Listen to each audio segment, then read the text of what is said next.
اور اپنے امام سے صحیح سے دل سے اور محبت کرتا ہے تو امام اس کا صلہ کیا دیتے ہیں۔ یہ صرف سننے کے نہیں ہے کہ آپ سنیے، زیارت کرنے آئی ہیں تو اپنے آپ کو بھی سنواریے۔ زیارت اصل نام ہی اسی کا ہے کہ آپ ان ہسٹری کو، ان واقعات کو، ان داستانوں کو سنیے اور اس سے اپنے اندر چینجنگ اور تبدیلی لائیے۔ میں اس لیے بار بار سنا رہا ہوں، اور سنانے کا مقصد، زیارت پر آنے کا مقصد یہی ہے کہ آپ جتنے بار آئیں ایک کم سے کم ایک دو برائی اپنے اندر کم کریں، چینجنگ لائیں اپنے اندر۔ انہوں نے ایک چھوٹا سا ٹکڑا دیا اور کہا یہ میں نے اپنے ہاتھوں سے بنا ہے، میری طرف سے مولا کی بارگاہ میں، مولا کی خدمت میں گفٹ دے دینا، ہدیہ دے دینا۔ انہوں نے لیا اور لے کے چل دیے۔ لوگوں نے، یہاں کے جو لوگ تھے، لوگوں نے کچھ سوالات لکھے تھے، اور آپ نے دیکھا ہوگا پہلے پوسٹ آفس پر ایک گم ٹائپ کا وہ ہوتا تھا گون، وہ چپکا دیتے تھے، اس پہ مہر مار دیتے تھے تاکہ بیچ میں اگر کوئی لیٹر اوپن کرے تو پتہ چل جائے۔ لوگوں نے ویسے ہی وہ اس کو چپکا دیا اور کہا دیکھنا جو بھی اس کو اوپن کیے بغیر، کھولے بغیر سوالوں کے جواب دے دے گا، سمجھ جانا کہ وہی سچا امام ہے، وہی حقیقی امام ہے۔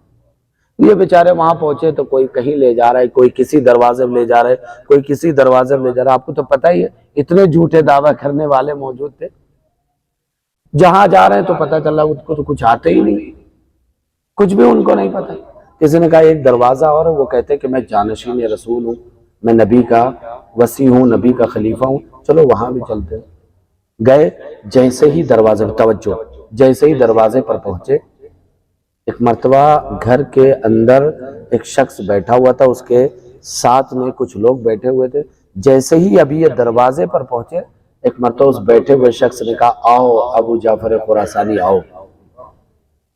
اب ان کو تھوڑا تعجب ہوا، لکھنؤ والوں تعجب ہوا۔ تعجب اس بات پر ہوا میں نے ان کو کبھی دیکھا نہیں، میں ان سے کبھی ملا نہیں، نہ میں ان کو جانتا ہوں نہ یہ مجھے جانتے ہیں، خواب میں بھی کبھی میں نے نہیں دیکھا۔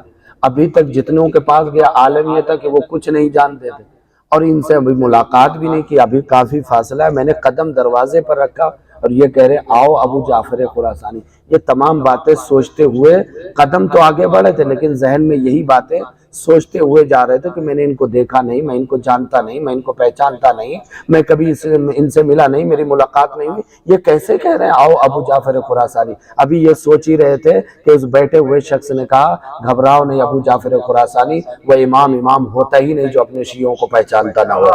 محمد وآل محمد، جو اپنے شیعوں کو پہچانتا نہ ہو وہ امام ہی نہیں ہوتا۔ میں صرف تمہیں کو نہیں پہچانتا، میں پوری تمہاری نسل کو پہچانتا ہوں۔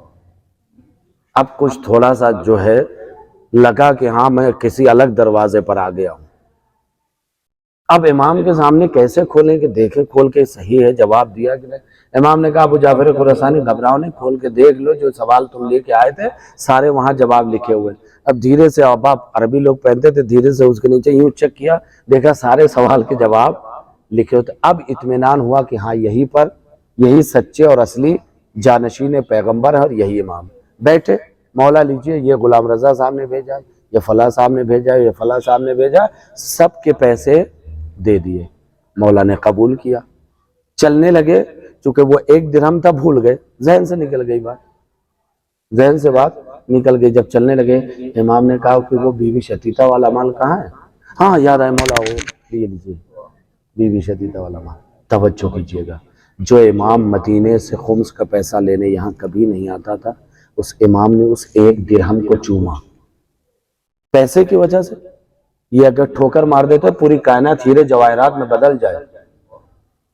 ان کو معاذ اللہ استغفر اللہ پیسے کی لالچ نہیں ہے، لیکن خلوص اتنا تھا، اتنا زیادہ خلوص تھا کہ امام نے اسے چوما، اور چومنے کے بعد امام اپنے کمرے میں گئے۔ توجہ، چائے پر نہیں، میری طرف توجہ رہے۔ امام کمرے میں گئے اور جانے کے بعد امام نے کیا کیا؟ امام ایک ٹکڑا لے کر آئے کپڑے کا اور کہا یہ میرا کفن ہے جو جنت سے جبرائیل لے کے آئے تھے۔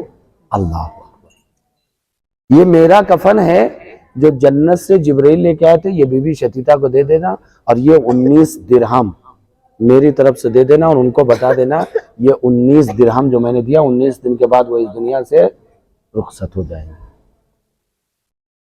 میں نے پہلے ہی کہا تھا کہ کسی نبی، کسی امام، کسی پیغمبر کی بیٹی نہیں ہے، ایک عام سی عورت ہے۔ کفن کون دے رہا ہے؟ کس کا کفن دے رہے ہیں؟ اب میں اس سے بڑی فضیلت اور کیا بیان کروں؟ امام نے کہا یہ میرا کفن ہے، جبرائیل لے کے آتے، میں ان کو دے رہا ہوں اس کا ایک ٹکڑا۔ میں اس کو کیا اس کی فضیلت ہے، میرے پاس الفاظ نہیں، میں نہیں بیان کر سکتا ہوں کہ امام نے اپنے کفن کا ٹکڑا دیا۔ ہم لوگ تو قبر کی مٹی تلاش کرتے، اصلی مٹی نہیں ملتی ہے۔ اور اس کے بعد آخری جملہ امام نے کہا جاؤ ان سے کہہ دینا کہ ان کی نماز جنازہ پڑھانے کے لیے میں خود آؤں گا۔ انہوں نے کیا کیا تھا؟ 1 درہم ادا کیا تھا۔ امام نے کیا کیا؟ چوما، اپنے کفن کا ٹکڑا دیا، 19 درہم دیے اور کہا میں خود نماز جنازہ۔ کتنا ہوا؟ انہوں نے 1 قدم اٹھایا تھا، امام نے کتنا ان کو عطا کیا؟ یہ 130 کلومیٹر آپ کیوں چل کے آئے؟ آپ جانتے تھے، سب کے سب جو نئے آئے جانتے تھے بی بی شتیتا کی قبر کہاں ہے؟ کم سے کم 2 گھنٹے سے آپ چل رہے ہیں، تکلیف آپ کو ہوئی کہ نہیں ہوئی؟ بہرحال جو ہے کیا کہتے ہیں وہاں سے آنا اور جانا، اور لیکن مسئلہ یہ ہے کہ انہوں نے کام ایسا کیا کہ جو مولا کی زیارت کے لیے آتا ہے وہ ان کی بھی قبر پر فاتحہ پڑھنے ضرور آتا ہے۔ اور اس کے بعد آپ کو پتا ہے کہ 2 موتیں ایسی ہوئی، ایک مدینے میں جانے والا اس دنیا سے رخصت ہوا، میں لفظ تھوڑا سا ویسا استعمال نہیں کر سکتا، اور جناب سلمان مدائن میں اس دنیا سے گئے۔ ہسٹری یاد ہے آپ لوگوں کو؟ جناب سلمان اس دنیا سے رخصت ہوئے مدائن میں، مولا امیر المومنین مدینے میں تھے۔ مدینے سے مدائن کا کافی راستہ ہے۔ مدائن کہاں پر ہے؟ عراق میں۔ مدینہ کہاں پہ ہے؟ سعودی عربیہ میں۔ مولا اعجاز امامت پر گئے اور جناب سلیمان کی نماز جنازہ ادا کی اور جنازہ ادا کر کے واپس آئے۔ اور ایک ایسی لاش تھی جو مدینے میں 3 دن تک پڑی رہی، کتے نوچتے رہے، لیکن مولا امیر المومنین نہیں گئے۔ آپ اس جملے کی قدر کیجئے کہ جو امام لینے کے لیے نہیں آئے، اس امام نے کہا میں نیشاپور آ کے نماز جنازہ ادا کروں گا۔ اور ہوا یہ 19 دن بعد وہ جب اس دنیا سے رخصت ہوئی تو یہاں پر باقاعدہ جب لا کے جنازہ رکھا گیا، دیکھا گرد و غبار جو ہے بالکل سامنے سے ظاہر ہے، اور جب گرد و غبار چھٹا تو کیا دیکھا؟ ایک شخص گھوڑے پہ سوار ہوا آ رہا ہے، آیا اور اس نے نماز جنازہ پڑھائی، اور اس کے بعد جنازے کو قبر میں اتارنے کے بعد اپنے جیب سے خاک شفا، چونکہ مردے کے گال کے نیچے ایک مٹی ہم لوگ رکھتے ہیں جب قبر میں لٹاتے ہیں، امام نے خاک شفا نکالی اور خود جو ہے اپنے ہاتھوں سے ان کے اس گال پر رخسار کے نیچے رکھا۔ اب وہ خاک شفا اصلی رہی ہوگی کہ نہیں؟ جو امام کے پاس تھی وہ اصلی تھی کہ نہیں تھی؟ رکھی کس نے؟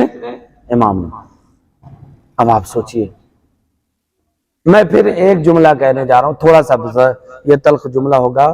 جو لوگ آج بھی غاصبین فدق پر لعنت کرتے کہ نہیں کرتے؟ بھائی ہمارے عقیدے میں شامل ہے، اس میں کوئی شک اور دو رائے نہیں ہے، اور کرنا بھی چاہیے۔ لیکن جو لوگ غاصبین حضرت فاطمہ الزہرا سلام اللہ علیہا پر اور فدق کے غاصبین پر لعنت کرتے ہیں، وہ کم سے کم خمس بھی تو ادا کریں۔ اگر کوئی غاصبوں پر لعنت کرتا ہے اور خمس ادا نہیں کرتا تو فرق اتنا، میں اس کے جیسا نہیں کہہ سکتا معاذ اللہ، لیکن فرق اتنا ہے کہ اس نے شہزادی کا مال کھایا تھا، ماں کا مال کھایا تھا، ہم لوگ بیٹے کا مال کھا رہے ہیں نا؟ غلط تو نہیں ہے میرا جملہ؟ ہم لوگ بیٹے کا مال کھا رہے ہیں۔ یہ امام زمانہ کا حق ہے، کتنے لوگ ادا کرتے ہیں؟ 2 چیزیں ہندوستان میں بے انتہا جس پر عمل نہیں ہو رہا ہے، ایک شاید 2 3 4 5 10 کہہ لوں، 10% سے زیادہ خمس ادا نہیں کرتے ہیں لوگ۔ اور جبکہ ایسا نہیں کہ حیثیت نہیں ہے، حیثیت بہت سارے لوگوں کی۔ ایک خمس میں خیال رکھیے اور دوسرے بیٹی کا مال ادا نہیں کرتے۔ بیٹی کا بھی حق ہوتا ہے باپ والدین کے میراث میں، کون ادا کرتا ہے؟ ہمارے یہاں تو قانون ہی نہیں۔ یہاں پر ایران میں شرعی قانون ہے، ایران کی بات چھوڑ دیں، شرعی اسلام کا قانون یہ ہے کہ باپ کی پراپرٹی میں 2 حصے بیٹے کو ملیں گے، ڈبل بیٹوں کو ملے گا، بیٹی کو 1 حصہ۔ کتنے لوگ دیتے ہیں؟ اگر حق کھا کے مر گئے تو یقین یعنی یہاں سے تو چلے جائیں گے لیکن وہاں ادا کرنا بہت ہی مشکل ہے، بہت ہی مشکل ہے۔ ہم لوگ بہت آسان ہے، ایک واقعہ بتاؤں گا اور آپ کی گفتگو تمام۔ امام حسین علیہ السلام 28 رجب کو جب نکلنے لگے، قافلہ تیار ہو گیا، تو امام نے کہا کہ اگر کسی کی گردن پہ کسی کا کوئی قرضہ ہے تو اسے ادا کر دے۔ ایک شخص نے کہا مولا میں چل رہا ہوں آپ کے ساتھ، میں پریشان ہوں آپ کے ساتھ جانے کے لیے، لیکن میں کسی کا کچھ قرض دار ہوں اور میں نے اپنے بیوی کو بتا دیا کہ وہ قرضہ ادا کرے گے۔ امام نے کہا دو صورت ہے، یا جا کے قرضہ ادا کر کے آؤ یا پھر اس جانے کو کینسل کرو، مت جاؤ، اس لیے کہ ہمارے لشکر میں وہ شخص جائے جس کی گردن پر کسی کا حق نہ ہو۔ کتنے ایسے لوگ ہوں گے، میں کسی کا نام نہیں لیتا، نہ میں کسی کے بارے میں جانتا، کتنے ایسے لوگ ہیں، توجہ کیجئے گا، جنہوں نے دوسروں کا حق غصب کر لیا اور آج بھی جو ہے کھا رہے ہیں۔ کیسے جواب دیں گے ایسے لوگ؟ سوچئے گا، اگر کسی نے کسی کا لے لیا ہے اور شاید نادانی میں یا جانتے ہوئے نہ جانتے ہوئے ہو گیا ہے تو یہاں سے جانے کے بعد کوشش کیجئے گا کہ ضرور ادا کریں۔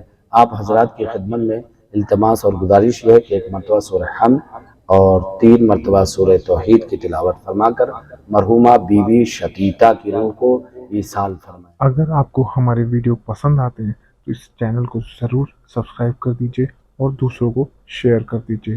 خدا حافظ۔